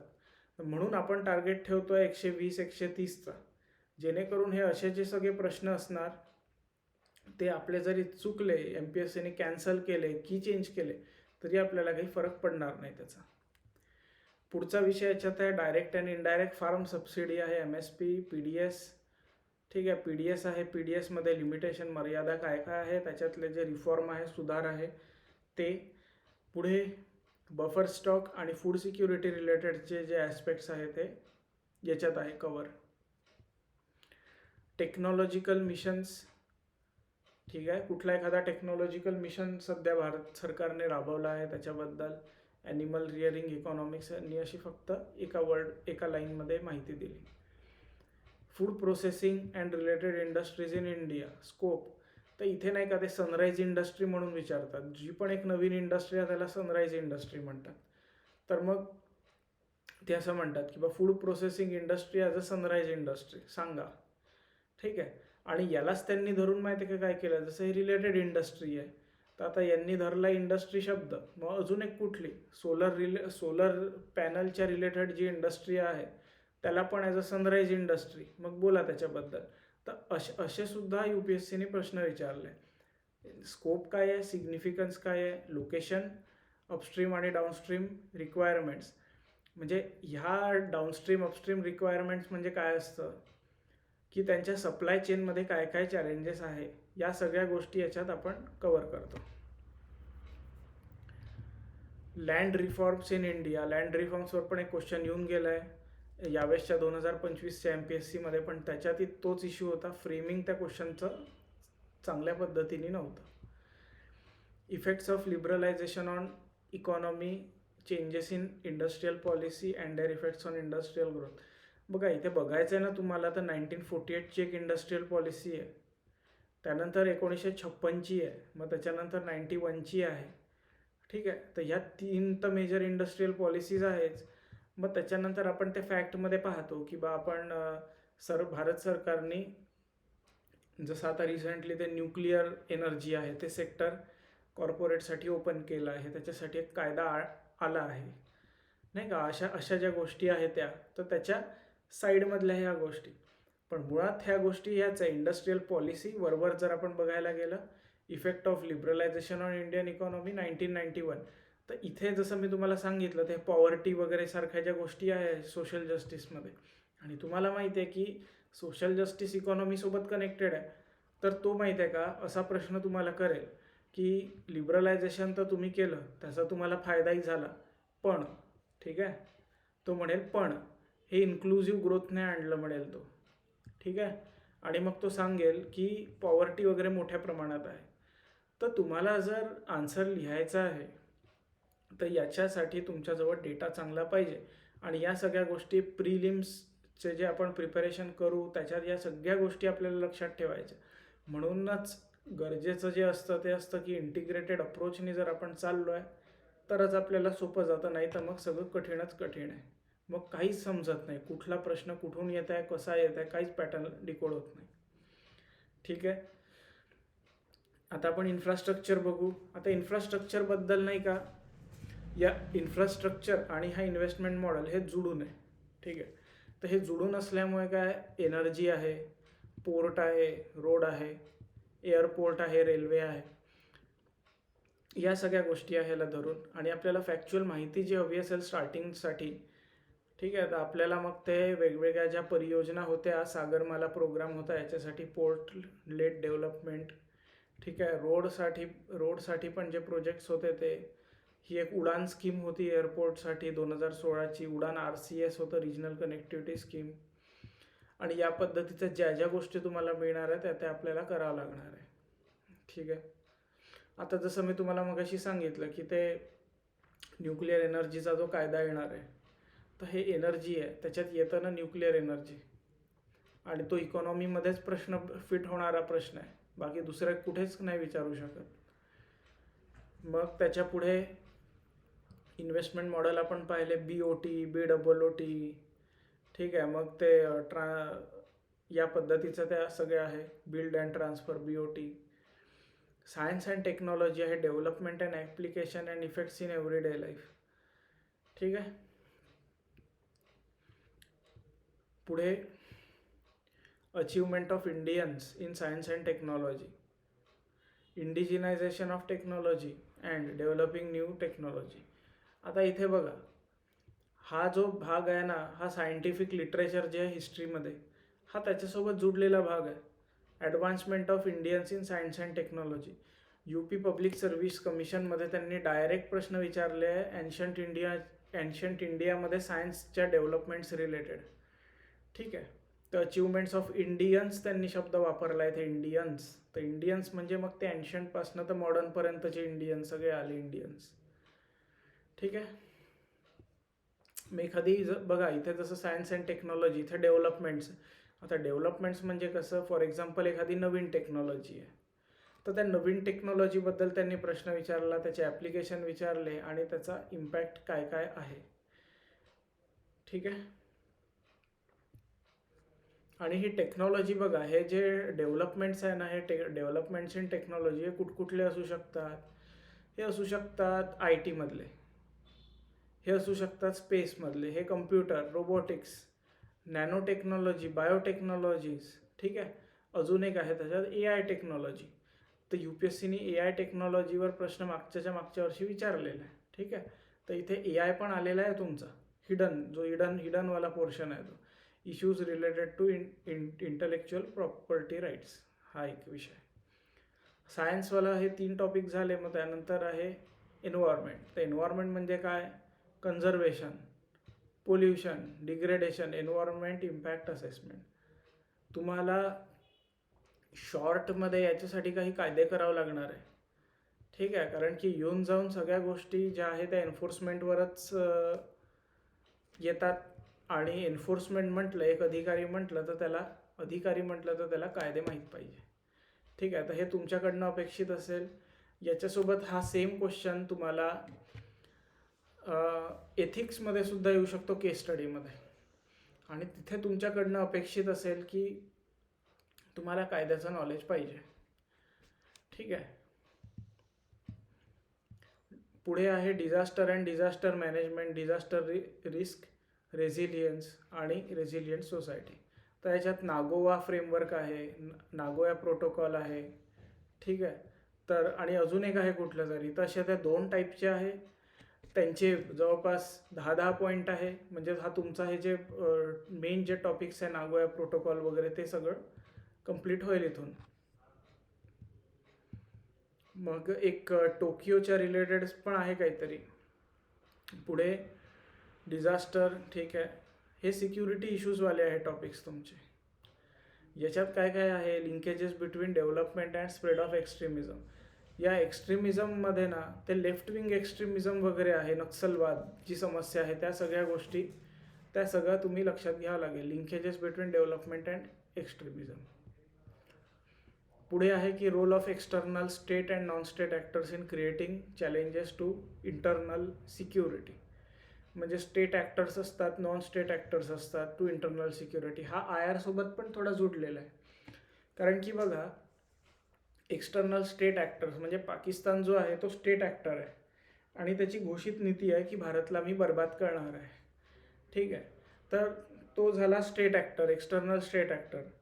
नॉन स्टेट ॲक्टरमध्ये काय आलं की तो कोणाचा वापर करतो त्याच्यासाठी, तो काही टेररिस्ट ऑर्गनायझेशन आहे त्याचा यूज करतो.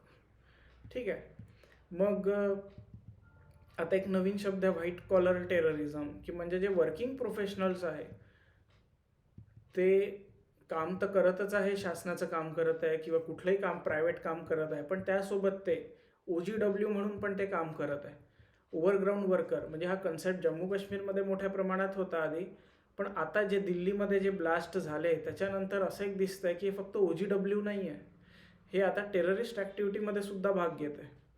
ठीक आहे, तर हे नॉन स्टेट ॲक्टर्स जे आहे, चॅलेंजेस टू इंटरनल सिक्युरिटी हा तो विषय आहे.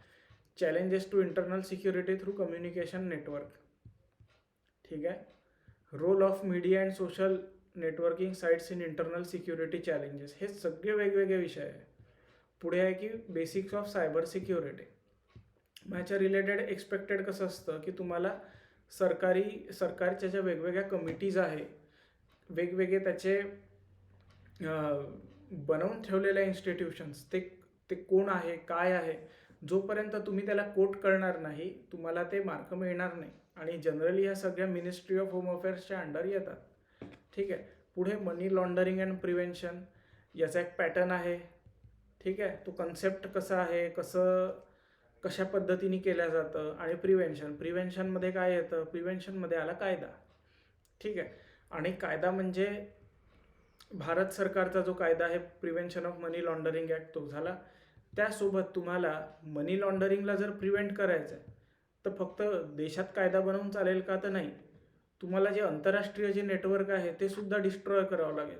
तर त्याच्यासाठी इंटरनॅशनल कन्व्हेन्शन वगैरे काही आहे का, आपल्याला त्या गोष्टीकडे सुद्धा बघावं लागेल. तर हा सेम जो अप्रोच आहे तो आपण पूर्ण याच्यासाठी लावू शकतो. कम्युनिकेशन नेटवर्क आहे, role of media and social media and internal security challenges. आता बघा, फेसबुकचं अल्गोरिदम असा आहे की जितक्या प्रॉब्लेमॅटिक गोष्टी आहेत तुम्ही पोस्ट कराल तो तितकं त्याला प्रमोट करतो. जसं कुठे हिंसा झाली, कोणाचा ॲक्सिडेंट झाला, दोन समाजामध्ये दंगे झाले. ठीक आहे, तर या गोष्टी त्यांचा अल्गोरिदम ट्रेंड असतो आणि तो देशभरात हे मोठ्या प्रमाणात हा सगळा कंटेंट व्हायरल करतो. ठीक आहे, तर हे चॅलेंजेस टू इंटरनल सिक्युरिटी या सगळ्या गोष्टी आहेत इथे. ठीक आहे, पुढे आहे security challenges and their management in border areas. Linkages to organised crime and terrorism, हे आपल्याला माहिती आहे. लिंकेज ऑर्गनाइज्ड क्राईम आणि टेररिझम. तुमच्यासाठी एक माहिती देतो मी. अमेरिका जो आहे, ठीक आहे, आणि त्याचा जो CIA नावाचा जो त्याचा सिक्रेट ऑर्गनायझेशन आहे, तर ही CIA काय करते, CIA ग्लोबल सप्लाय चेन्स आहे ओपीएमचे, त्याच्यावर एकपणे नियंत्रण ठेवते. नियंत्रण कशा पद्धतीने की वेगवेगळ्या देशांमध्ये जे तख्तापलटचे जे ऑपरेशन्स केल्या जातात अमेरिकातर्फे, तर हे CIA हे सगळं काही मॅन्युफॅक्चरिंग करते. त्याचं ग्लोबल सप्लाय चेनमध्ये हे लोक विकतात. यांचे लोक एक मोठा हिस्सा CIAला जातो आणि त्या पैशाने वेगवेगळ्या ठिकाणी जगभरात ते इन्स्टेबिलिटी तयार करतात. आता बघा, इराणमध्ये सध्या काही चालू आहे, तर त्याचा इथे काहीतरी लिंक आहे. तुम्ही बघा, ड्रग्ज जे असतात ते मोठ्या प्रमाणात पाठवल्या जातात. ठीक आहे, linkage of organise crime with terrorism, जसं म्हणजे ड्रग्ज आहे आणि टेररिझम आहे. तर हे लोक काय करतात, पंजाब जो आहे आज आपला भारताचा पंजाब, तो भारताचा जो पंजाब आहे ती आता एक ISIची प्रयोगशाळा झाला आहे. इतक्या वर्षापासून त्या लोकांनी तिकडली जी युवा पिढी आहे त्यांना बर्बाद करण्याचं काम केलं आहे ड्रग्सची लत लावून. आणि हे ड्रग्ज आता तर मॉडर्न पद्धतीने येतात, हे ड्रोन्सनी वगैरे सुद्धा पाकिस्तानकडून येतात. तर आपल्यासाठी एक तो मोठा चॅलेंज आहे की कशा पद्धतीने आपण या सगळ्या नेटवर्क्सला टार्गेट करू शकतो. ठीक आहे. पुढे security forces and their mandate. तर आपल्याला ज्या ज्या सिक्युरिटी फोर्सेस आहे मिनिस्ट्री होमच्या अंडर, जसं फॉर एक्झाम्पल BSF आहे, त्याचा वर्ष, ऑब्जेक्टिव्ह, ठीक आहे, अजून काय काय करतं, कुठल्या युद्धानंतर ते तयार झालं आहे, आसाम रायफल आहे याच प्रकारे, CISF आहे. तर असे ज्या सिक्युरिटी फोर्सेस आहे आपण त्या सगळ्या कवर केल्या, आपला टॉपिक डन आहे. पुढे एथिक्स, इंटिग्रिटी, ॲप्टिट्यूड. इथे मी तुम्हाला आधी सांगितलं होतं हे 10 मार्काचे क्वेश्चन असणार आहे या पूर्ण टॉपिकमध्ये. हे जे मोठमोठाले टॉपिक आहे ना, 10 मार्काचे क्वेश्चन असणार आहे. म्हणजे तुम्हाला फक्त 150 वर्ड्समध्ये लिहिणं अपेक्षित आहे. तुम्हाला जास्त डोकं लावायचं नाही आहे, जास्त नोट्स तुम्हाला मटेरियल नाही जमा करायचं आहे, जास्त पाठांतर नाही करायचं आहे. सिलेक्टिव्ह करायचं, कमी करायचं आणि चांगल्या पद्धतीने करायचं. केस स्टडीमध्ये मी तुम्हाला ते सांगितले, कायदे तुम्हाला जे पण भेटणार आहे सगळीकडे, आता आपण GS 1 2 3 ते करायचे, त्याचा तुम्हाला रेफरन्स माहीत पाहिजे.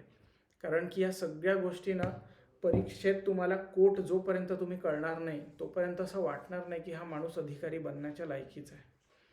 ठीक आहे. सगळ्यात महत्त्वाचं याच्यात अजून आहे की मॉरल थिंकर अँड फिलॉसॉफर. जेमतेम UPSCने विचारलेले आहे तेच तेवढं आपण करू. तो पण आकडा फार मोठा आहे, 20-25 आहे. तेवढं जरी आपण केलं, वी आर डन. ठीक आहे. पुढे ethics, human interface, attitude, aptitude, emotional intelligence. ठीक आहे. 120 मार्क आहे आणि 1 2 3 4 5 6. तर प्रत्येका टॉपिकवर तुम्ही 2-2 प्रश्न अपेक्षित ठेवा तुम्ही. ठीक आहे. तर या पद्धतीने तुमचा जो GSचा जो सिलेबस आहे तो पूर्ण डन आहे. आणि माझं जे कमिटमेंट होतं तुम्हाला सगळ्यांना की मी तुम्हाला सिलेबसचं ॲनालिसिस करून देईल सोप्या भाषेत, जेणेकरून तुमचा जो अभ्यास आहे त्याला एक दिशा मिळेल आणि तुम्ही चांगल्या पद्धतीने अभ्यास कराल. ठीक आहे. आता पुढे आहे आन्सर रायटिंगचा ॲस्पेक्ट आहे. तुम्हाला काही डाऊट असेल तुम्ही मला मेसेज करा, कॉल करा, म्हणजे आपल्याला त्याच्यावर सविस्तर बोलता येईल. ठीक आहे. चला मग आपण इथे थांबू. आपण पूर्ण टॉपिक कवर केलेला आहे. ठीक आहे. चला, थँक्यू आणि शेवटपर्यंत बनवून राहिल्याबद्दल धन्यवाद.